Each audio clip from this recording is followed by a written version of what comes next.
போய் உட்காந்தோன்னே இல்லைப்பா அது வேண்டாம், அருண்ராஜா சொன்னது வந்து உங்ககிட்ட மண் சார்ந்த கதை ஏதாவது இருக்குன்னு தான் சொன்னார், எனக்கு வாழ்வியலோட ஏதாவது கதை இருந்தால் சொல்லுப்பா அப்படின்னு சொல்லும்போது ஜஸ்ட் ஒரு 20 நிமிஷம் தான் சொன்னேன். இப்போ நான் பேசிக்கிட்டு இருக்க நேரத்தை விட கம்மியாக தான் கதை சொன்னேன் அவருக்கு.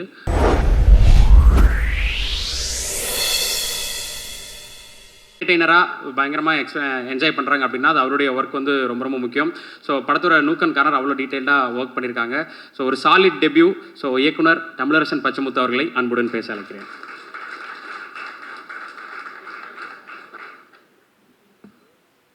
வந்திருக்கிற ப்ரெஸ் பீப்புள்ஸ், சோஷியல் மீடியா எல்லாருக்கும் ரொம்ப நன்றி. இந்த படத்தை எடுத்துகிட்டு போய் அவ்வளோ தூரம் நாங்கள் நல்ல படம் பண்ணிட்டோம், பட் அது கமர்ஷியலாக போகிறதுக்கு உங்கள் சப்போர்ட் தான் வேணும். அதை நான் நினச்சதை விட நீங்கள் நிறையாவே பண்ணி கொடுத்துருக்கீங்க. ஸோ உங்களுக்கு மனமார்ந்த நன்றி. விஜய் மேலவா, மம்தா மேலவா, விநாயகம் மேலவா. நான் கஷ்டப்படும் போதெல்லாம் கூட இருந்தாங்க, இப்போவும் கஷ்டப்பட போகிறேன். வா கூட இருங்க, சீக்கிரம் வா, டைம் இல்லைன்றாங்க.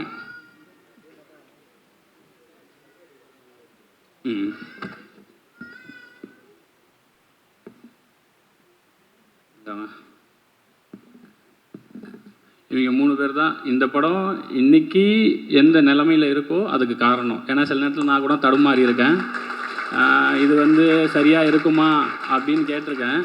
அப்போல்லாம் வரும்போது ஏதோ இங்கே வாடா, முன்னாடி வாடா, அதுக்கு அங்கேயே நின்றுருக்கலாம். ஓகேவா, இவன் அசோசியேட் எடிட்டரு. என்ன சொல்லப்போனால் இவன் எனக்கு தெரிஞ்சு இந்த ஒரு 1.5 வருஷத்தில் எப்படியும் ஒரு 10-20 நாள் பட்டினி கிடந்திருப்பான் என் கூட சேர்ந்து. ஆனால் ஒரு நாள் கூட அதை காமிச்சிக்கவே மாட்டான். அது மாதிரி ஏதாவது டவுட் இருக்குடா, இல்லைடா இது ஒர்க் ஆகுமா ஒர்க் ஆகாதா அப்படின்னு யோசிக்கும் போதெல்லாம் அவன் தான் எனக்கு சப்போர்ட் பண்ணுவான். ஒர்க் ஆகாது சார்ன்றுவான். சரிடா அப்போ வேண்டாம் மாற்றிடுவோம் அப்படி சொல்லிட்டு அந்த கிரிக்கெட் போர்ஷன்ஸில் எனக்கு நிறைய கைட் பண்ணான். ஒரு சில நேரம் இவர்கிட்ட நம்ம ரொம்ப ஓவராக நோ சொன்னோன்னா கோச்சு பாடுறான்னு சொல்லிட்டு மூஞ்சை மட்டும் அமைதியாக வச்சுக்குவான். அப்புறம் அடுத்த நாள் ஆனால் அதையும் சொல்லிடுவான், சார் இல்லை சார் அது செட் ஆகலை அப்படி சொல்லிட்டுவான். ஸோ அந்த மாதிரி இவன். இந்த படத்துக்கு டைட்டில் எல்லாருமே சொன்னாங்க ரொம்ப நல்லா இருக்குது, கனெக்டிவிட்டியாக இருக்குது அப்படின்னு சொல்லிட்டு. ஆக்சுவலாக அந்த டைட்டில் ஃபஸ்ட்டு நான் வைக்கும்போது எனக்கு பிடிக்கல, எனக்கு இந்த டைட்டில் பிடிக்கல. ஆனால் சரி எனக்கு டவுட் வந்துன்னா ஓட்டு தான், எல்லாருக்கும் விட்டு பார்ப்போம், ஒர்க் ஆச்சுன்னா இது பண்ணலாம் அப்படின்னு சொல்லிட்டு அப்போது அந்த டைட்டில் எனக்கு சொன்னது வந்து இவன், அதுக்கு சப்போர்ட் பண்ணது இவங்க. ஏன்னா என்ன டைட்டில் வைக்கிறதுனே தெரியல. அப்போ வந்து எங்கள் டீம் பேர் வந்து அந்த சர்க்கிளில் ரப்பர் பந்து டீமு, அதாவது அதை வச்சு ஒரு படம் பண்ண போகிறதுனால ரப்பர் பந்து டீமுன்னு சொல்லும்போது அவன் தான் சொன்னான் ரப்பர் பந்தே நல்லா தானே இருக்குன்னு. அதில் நான் பண்ண ஒரே வேலை ராவுக்கு பதிலாக லா போட்டது மட்டும்தான். ஸோ அந்த கிரெடிட் அவங்களுக்கு தான் போகும். தினேஷ் அண்ணா, இதில் நான் ஏன் தினேஷ் அண்ணா அப்படின்னா, அந்த குழந்தையே நீங்கள் தான் சார் அப்படின்னு சொல்லி நடிக்க வைக்கிறது வேறு, அந்த குழந்தைக்கு அப்பா சார் நீங்கள் அப்படின்னு சொல்லி நடிக்க வைக்கிறது வேறு. நீங்கள் ஹீரோ ஆனால் ஹீரோ எனக்கு அப்பா அப்படின்னு சொன்னால். ஸோ அவர் எங்கிட்ட என்னன்னு தெரில 15 நிமிஷம் தான் கதை கேட்டிருப்பார். 15 நான் சொன்னேன் இது மாதிரி 2 குண்டு இருக்குண்ணே அப்படின்னேன். எங்கே குண்டு போடு பார்ப்போம் அப்படின்னாரு. நீ உங்களுக்கு இந்த இதில் 40 வயசு 41 வயசு இருக்குண்ணே, அது குண்டு கிடையாதுரா அப்படின்னு சொல்லிட்டாரு. சரி 2வது குண்டு சொல்லு அப்படின்னாரு. நான் கதை சொல்லிட்டே வரேன், ஒரு 10 நிமிஷத்தில் அந்த குண்டு வந்துடும். அது உங்களுக்கு பிடிச்சதுன்னா கன்டினியூ பண்ண சொல்லுங்கள், இல்லாட்டினா நான் அப்படியே அனுப்பி விட்டுருங்க அப்படின்னு சொல்லிட்டே வந்தேன். 10வது நிமிஷம் நீங்கள் வந்து அந்த துர்காவுக்கு அப்பா அப்படின்னு ஒரு நிமிஷம் அப்படியே பார்த்துட்டு கன்டினியூ பண்ணுறா அப்படின்ட்டாரு. அப்போது அதுக்கப்புறம் ஒரு 15 நிமிஷம் ஃபுல் கதை வேணாண்டா, நீ எனக்கு க்ரக்ஸ் மட்டும் சொல்லு அப்படின்னு சொன்னேன். இதுக்கப்புறம் மிட் என்ன எண்டு என்னன்னு மட்டும் சொல்லுனாரு. ஓகேன்ட்டேன். ஆனால் எனக்கு தெரியல எப்படி ஓகேனோன்னு நானே கொஞ்ச நேரம் ஆனால் ஓகே தானே அப்படின்னா, ஆமாடா ஓகேடா நான் பண்ணுறேன் அப்படின்னு சொல்லிட்டாரு. வாடா போடா சொல்ல. அப்புறம் அது கோச்சு நான் எப்படா உன்னை வாடா போடா சொன்னேன் அப்படின்னு சொல்லுவார். தமிழ்னு தான் சொன்னார். எப்படின்னா அதுக்கப்புறம் நான் என்ன புரிஞ்சுக்கிட்டேன்னா, எனக்கு எவ்வளோ விஜயகாந்த் சாரை பிடிக்குமோ அதே அளவுக்கு அவருக்கும் அது பிடிச்சிருந்தது போல். ஸோ அவருக்கு நான் சொன்னேன், நீங்கள் இந்த படத்தில் விஜயகாந்த் சார் ஃபேனாக வரும்போது நான் விஜயகாந்த் சாரை செலிப்ரேட் பண்ணுற அந்த எண்ணத்துக்கு அவர் இந்த படத்தை ஓகே பண்ணியிருக்கிறதா தான் நான் வந்து அன்னைக்கு சொல்ல. பட் அவருக்கு என் கூட இந்த 1.5 வருஷம் இருந்தப்போ அதில் நான் புரிஞ்சுக்கிட்டேன். ஓகே அதனால் இந்த படம் ஒர்க் ஆகிருக்கு அப்படின்னு சொல்லிட்டு. ஸோ தினேஷன்னா ரொம்ப தேங்க்ஸ். இல்லைனா அது வந்து இன்னொரு வெறும் மாமனாராக மட்டும் போக வேண்டிய ஒரு கேரக்டரை இந்த அளவுக்கு இன்றைக்கி ஒரு இந்த கடைசி ஒரு வாரத்தில் சோஷியல் மீடியாவை பார்த்தா தெரியும். அதை எனக்கு ஒரு பெருமை சந்தோஷமாக என் ரைட்டிங்க்கு ஒரு உயிர் கொடுத்ததுக்கு ரொம்ப நன்றிண்ணா. உங்களுக்கு உடம்பு சரியில்லை, அதனால் நீங்கள் அவர் என் கூட அந்த தேட்டர் விசிட்லாம் போனதுனால அவருக்கும் சரி சஞ்சனாவுக்கும் சரி ஏதோ வைரல் ஃபீவர் அந்த மாதிரி ஏதோ ஆகிருக்கு, டயர்டாகிடுச்சு, அதனால் அவங்களால வர முடியலை, தப்பாக எடுத்துக்காதீங்க யாரும். அசோதை நீங்கள் நல்லா தான் பண்ணீங்க, சொல்லக்கூடாதுன்னு இல்லை. எனக்கு சரி இதை நான் சொல்கிறது இல்லை, நம்ம எல்லாமே சேர்ந்து தானே ஒர்க் பண்ணியிருக்கோம், அதனால் எனக்கு சொல்கிறதுக்கு கரெக்டாக இருக்குமான்னு தெரியல. இவங்க சொல்லணும், அதுக்கப்புறம் ஓகே அப்போ நம்ம கரெக்டாக தான் பண்ணியிருக்கோம் அப்படின்னு தான் இருந்ததே தவிர மற்றபடி சொல்லக்கூடாதுல்ல. ஏன்னா செட்டே சொல்லிருச்சு, நீங்கள் நடிக்கும்போது வேடிக்கை பார்க்க வந்த என் ஒய்ஃப் கூட 2-3 நாள் வரும்போதே சொல்லுவாங்க, என் தலைவி தான்டா இந்த படம் அப்படின்னு சொல்லுவாங்க. ஸோ நீங்கள் ரொம்ப நல்லா பண்ணியிருக்கீங்க. அந்த கேரக்டருக்கு அதே தான் சேம், நீங்கள் ஹீரோயின் ஆனால் இன்னொரு ஹீரோயினுக்கு அம்மா இப்படி சொல்லி இது ஒரு காம்ப்ளிகேட்டடான இது. அவங்க வந்து என்கிட்ட கதை கேட்கும்போது ஜூம் காலில் கேட்குறாங்க. நான் ஃபஸ்ட்டு கதை சொல்கிறேன். அவங்களோட எண்ணம் என்னென்னா தமிழ் சினிமாவில் ரீஎன்ட்ரி வேணும் சார். இப்போ அவங்க எவ்வளோ எமோஷன் பேசுனாங்களோ அது அப்படியே என்கிட்ட சொன்னாங்க. நான் ஒரு செகண்ட் கதையை சொல்லலாமா வேணாமான்னு யோசித்தேன். பட் சொல்லிடுவோம், சொல்லிவிட்டு அதுக்கப்புறம் என்ன சொல்கிறாங்கன்னு சொன்னோம். அவங்க சொல்லி முடித்த உடனே அவங்க ஓகேன்ட்டாங்க. அவங்க ஒன்றே ஒன்று தான் கேட்டாங்க, சார் எனக்கு நான் எந்த லாங்குவேஜ் பண்ணாலும் தமிழில் ரீஎன்ட்ரி ஆகணும், எனக்கு தமிழில் பிரேக் கிடைக்கணும் சார், நான் அதுக்கு தான் இவ்வளோ பண்ணிகிட்டு இருக்கேன், உங்களை நம்பி நான் இறங்குறேன் சார் அப்படின்னு. ஹாப்பியாக பண்ணீங்க. அப்போ இது சக்ஸஸ் மீட்டு தான். ஸோ அவங்க ஹாப்பினா கண்டிப்பாக நானும் ரொம்ப ஹாப்பி. நான் இந்த படம் பண்ணது என்னுடைய வெற்றி பை ப்ராடக்டாக தான் பார்க்குறேன். அசோதைக்கும் தினேஷ் அண்ணா அவங்களுக்குமே சரி, 2 பேருமே கிட்டத்தட்ட ஒரே காலகட்டத்தில் தான் இருக்காங்க, ஒரே இதில் தான் இருந்தாங்க. அவங்களுக்கு ஏதோ ஒன்று தேவை, அது கிடைக்காம சுற்றிக்கிட்டே இருந்தாங்க.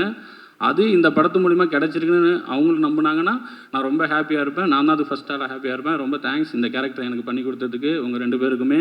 ஹரிஷ் ப்ரோ, நான் இந்த கதை எழுதி மொதல் ஹீரோவே அவர்கிட்ட தான் ஃபஸ்ட்டு சொன்னேன். ஒரே மீட்டிங் தான் பண்ணுறேன்னு சொல்லிட்டாரு.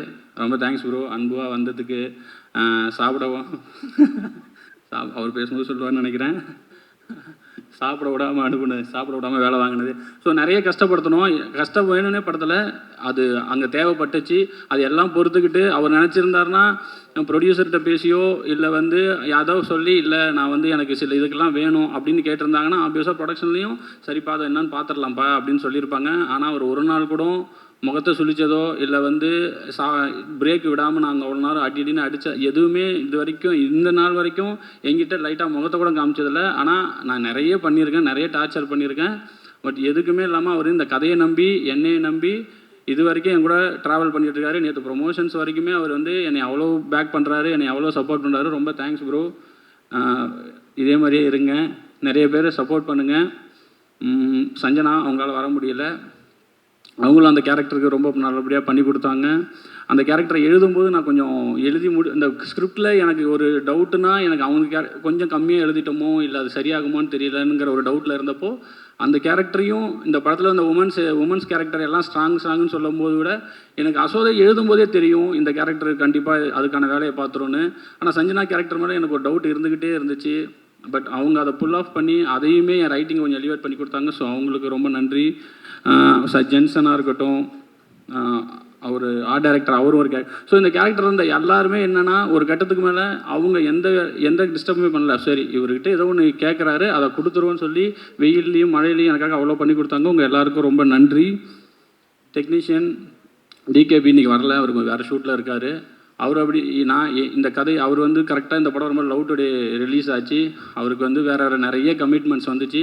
அவர் நினச்சிருந்தா போயிருந்துருக்கலாம். ஆனால் இந்த கதையை படிச்சுட்டு அவருக்கு ஜென்யூனாக இல்லை இந்த கதையில் ஒரு ஜென்யூனிட்டி இருக்கிறதால நான் போக மாட்டேன், நீங்கள் என்றைக்கு ஷூட் பண்ணாலும் சொல்லுங்கள் நான் வந்துடுறேன் அப்படின்னு சொல்லிட்டு இதுக்கு ஒரு பக்கம் மகாராஜா ஷூட் போய்கிட்டு இருக்கு. நைட்டு வரைக்கும் அங்கே போயிட்டு காலைல ஆனால் என் ஷூட்டுக்கு வருவார். கிட்டத்தட்ட ஒரு 30 நாள் தூங்காமல் கொள்ளாமல் வேலை செஞ்சுருக்காங்க. ஸோ டிகேபி ரொம்ப நன்றி.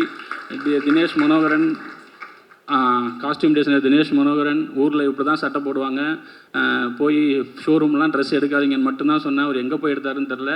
ஆனால் அந்த படத்தில் வர காஸ்டியூம்ஸாக இருக்கட்டும் அந்த வேர்ல்டை பில்ட் பண்ணுறதுக்கு எனக்கு ரொம்ப ஹெல்ப்ஃபுல்லாக இருந்துச்சு. தினேஷ் மனோகரனுக்கு நன்றி. ஆர்ட் டைரக்டர் வீரமணி சார், நீங்கள் தான் என்ன தான் நம்ம லைஃப் நான் எழுதியிருந்தாலும் அதை கொடுக்குறது ஆர்ட் டைரக்டர் தான். ஸோ அவ்வளோ லைஃப் கொடுத்தாரு. இது எங்கேயுமே செட்டு இல்லை. பட் நாங்கள் ஒர்க் பண்ண அந்த ஆர்ட் டைரக்ஷன் அந்த ஆர்ட் ஒர்க்கு நான் வந்து ஃபஸ்ட்டு ஒரு விஜயகாந்த் சாரை வரைஞ்சிட்டாரு. திடீர்னு ஒரு நாள் நான் என்ன நைட்டு ஃபோன் பண்ணி இல்லை எனக்கு அது வேண்டாம் நான் ஒன்று அனுப்புகிறேன் அதை வரைஞ்சி கொடுங்க நாளைக்கு காலைல ஷூட் ஆனால் அந்த நைட்லேயும் போய் அதை வரைஞ்சி கொடுத்து எனக்கு அந்த இப்போ நீங்கள் ஃப்ரேமில் பார்க்குற அந்த வீட்டில் இருக்கிற ஃப்ரண்ட்டில் இருக்கிற அந்த விஜயகாந்த் சார் வந்து கிளாஸ் மினிட்ல நான் மாற்றினேன். முகம் சொல்லிக்காமல் எனக்கு அதெல்லாம் பண்ணி கொடுத்தாரு. அது மட்டும் கிடையாது, நிறைய மானிட்டர் பக்கத்துலேயே உட்காந்துருப்பார். சின்ன 1 மோர் கல்ப்லாம் இம்ப்ரூவைஸ் பண்ணிக்கிட்டே இருப்பார். 1 மோருக்கு ஆர்ட் டைரக்ஷன் சைடில் இம்ப்ரூவைஸ் பண்ணுவாங்கங்கிறத நான் பார்த்தது கிடையாது. ஆனால் அவர் பண்ணிக்கிட்டே இருந்தார். ரொம்ப thanks sir. Madan bro, Madan ப்ரோக்கு ஒரு நல்ல விஷயம் என்னென்னா அவருக்கு கிரிக்கெட் ரொம்ப தெரியும். ஸோ அதனால் நான் என்ன எடுத்திருக்கேங்கிறதையும் அவருக்கு தெரியும். ஸோ கிரிக்கெட்டில் சில நேரத்தில் நான் வந்து ஏதாவது வேணான்னு சொன்னால் கூட இல்லை ப்ரோ இது நல்லாயிருக்கும் ஒர்க் ஆகும். அதே மாதிரி ஷூட்டு போகும்போது ரொம்ப ஹெக்டிக்காக இருந்தது. ரொம்ப நாங்கள் ஒரு மாதிரி எனக்கெல்லாம் ஒரு மாதிரி இது எடுக்கிறது சரியாக தப்பான்னு பார்க்குறது கூட நேரம் இல்லாமல் ஓடிக்கிட்டு இருந்தப்போ அவர்கிட்ட இருந்து ஒரு ஃபோன் கால் வரும். ப்ரோ நல்லா போய்கிட்டுருக்கு, சூப்பராக போயிட்டுருக்கு. நான் ஒரு நாள் என்னங்க இதை வேறு ஏதாவது சொல்லுங்கன்னு, சூப்பராக இருந்தால் சூப்பராக இருக்குன்னு மட்டும் தான் ப்ரோ சொல்ல தெரியும் எனக்கு அப்படின்னு சொன்னார். அந்த நேரத்தில் அது எனக்கு அந்த வேர்டு, ஏன்னா என்ன நடக்குது, நான் எடுக்கிறது ஒர்க் ஆகுதா, ட்ராமா ஒர்க் ஆகுமா ஆகாதான்னு நான் அவ்வளோ டவுட்லேயே இருக்கும் பொழுது அவர் மட்டும்தான் சொல்லிட்டே இருப்பார், ப்ரோ சூப்பராக வந்துகிட்டு இருக்குன்னு. அந்த சூப்பராக வந்துட்டு இருக்கிறது ரிலீஸுக்கு அப்புறம் வரைக்குமே இப்போ எல்லாருமே சொல்கிறீங்க சூப்பராக வந்திருக்குன்னு. ரொம்ப தேங்க்ஸ் ப்ரோ. அந்த வேர்டுக்கு உங்கள் ஒர்க்கை விட உங்கள் வேர்டு தான் எனக்கு பயங்கரமாக மோட்டிவேட் பண்ணுச்சு. ரொம்ப தேங்க்ஸ். மோகன் ராஜா, உங்கள் லிரிக்ஸ் உங்களுக்கே மறந்துச்சு.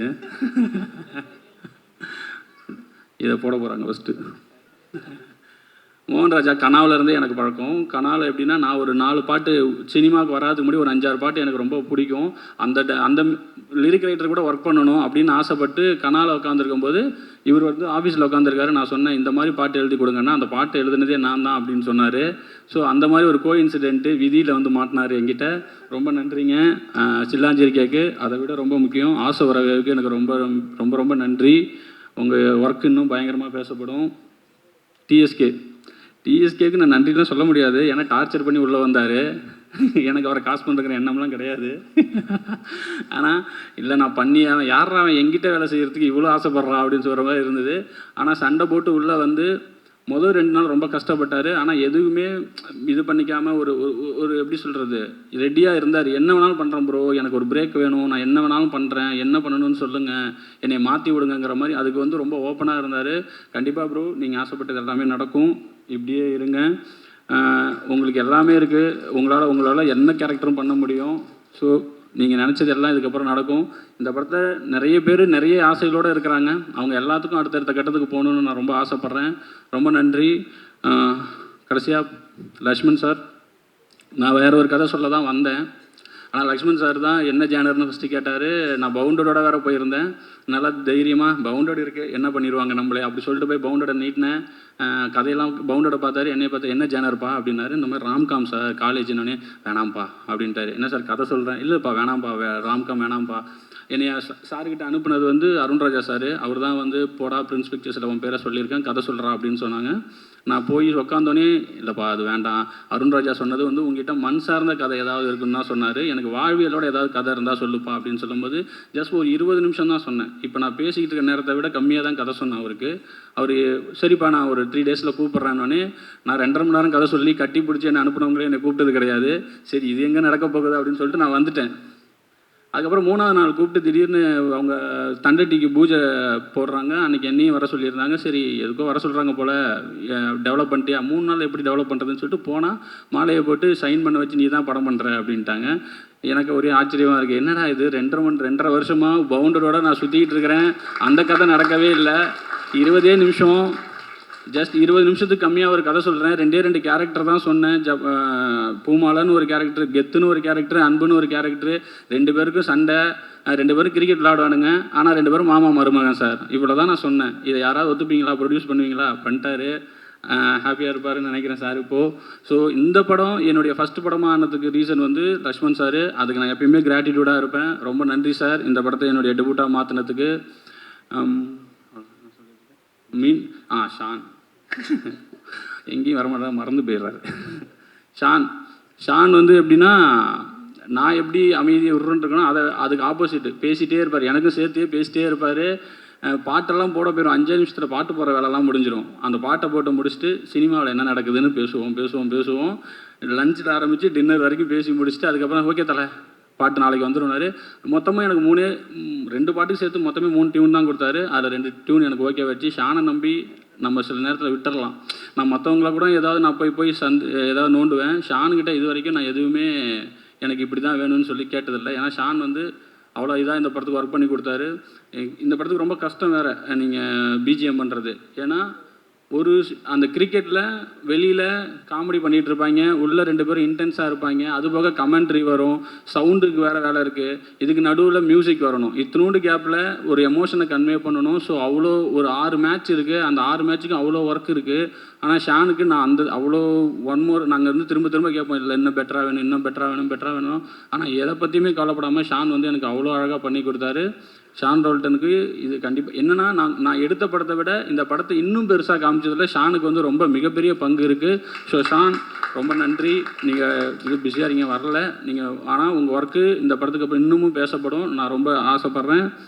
ரொம்ப நன்றி. வந்திருக்க எல்லாருக்கும் மீண்டும் சொல்கிறேன், இந்த படம் நான் நிஜமாலுமே சொல்கிறேன், இந்த படம் ஹிட் ஆகும்னு நான் நம்பினேன். ஆனால் இவ்வளோக்கு அளவு கிரிட்டிக்கலாகவும் சரி, இதான் எனக்கு இவ்வளோ பேர் கிடைக்கும், இவ்வளோ இது நான் நிஜமாலுமே நினச்சி பார்க்கல. நான் அன்றைக்கி ஹரிஷ் ப்ரோட்ட கூட சொன்னேன், ப்ரோ நம்ம 2 பேரும் ஒரு 3-4 மணி நேரத்துக்கு வேறு யாராவது ஆகி இந்த படத்தை ஒரு தடவை பார்த்துடணும், நிஜமாலுமே இந்த படம் இப்படி இருக்கான்னு நம்ம வாட்டி செக் பண்ணிடணும். இவ்வளோ வர்றது எனக்கு வந்து ஒரு மாதிரி, என்னடா இது நம்ம தான் பண்ணோமா அப்படிங்கிற மாதிரி இருக்குது, எனக்கு ஒரு மாதிரி சரியெல்லாம் இருக்குது. அப்படி யோ கம்முனி அப்படின்னு சொல்லி பேசிட்டு இருந்தார். ஸோ ஹரிஷ் ப்ரோ இன்னும் சொல்லலாம், ஷூட்டிங்கை விட ஷூட்டிங்க்கு அப்புறமும் சரி, அந்த எனக்கு எப்பப்பெல்லாம் வந்து சப்போர்ட்டாக இப்போ வந்து ஒரு பிரதர் மாதிரி. ஒரு கட்டத்தில் நான் வந்து ஹரிஷ் ப்ரோலாம் விட்டு இப்போ ஹரிஷ்னே பேச ஆரம்பிச்சிட்டேன். ஸோ ரொம்ப தேங்க்ஸ் ப்ரோ, அந்த இடத்துக்கு எனக்கு ஸ்பேஸ் கொடுத்ததுக்கு ரொம்ப நன்றி. மீண்டும் பத்திரிகை, ஊடகம், சோஷியல் மீடியா எல்லாருக்கும் ரொம்ப ரொம்ப நன்றி. சப்போர்ட் பண்ணுங்கள். எனக்கு மட்டும் இல்லை, இந்த மாதிரி ஃபஸ்ட்டு பட டேரக்டருக்கு இன்னும் எல்லா படத்துக்குமே நீங்கள் என்ன எழுதுறீங்களோ அதுவும் சரி, அதுதான் வேர்ட் ஆஃப் மவுத்தாக மாறும். ஸோ சப்போர்ட் பண்ணுங்கள். ரொம்ப ரொம்ப நன்றி. யாரையாவது விட்டுட்டேன்னா என் ஒய்ஃபுக்கு நன்றி. நான் படம் எடுத்ததுக்கு, இப்போ இந்த படம் எடுத்ததுக்கு இவங்க எல்லாருக்கும் நன்றி சொன்னேன். நான் சினிமாவில் இருந்ததுக்கு ரீசன், நான் ஓடி போகாமல் சினிமாவில் இருந்ததுக்கு ரீசன் என் ஒய்ஃபும் என் தம்பியும். ஸோ அவங்க 2 பேருக்கும் ரொம்ப நன்றி. என் தம்பி பேரை தான் நான் அன்புன்னு சொல்லிட்டு ஹரிஷ் ப்ரோவுக்கு வச்சுருக்கேன். ஸோ ரொம்ப ரொம்ப ரொம்ப நன்றி, ரொம்ப நன்றி, ரொம்ப நன்றி.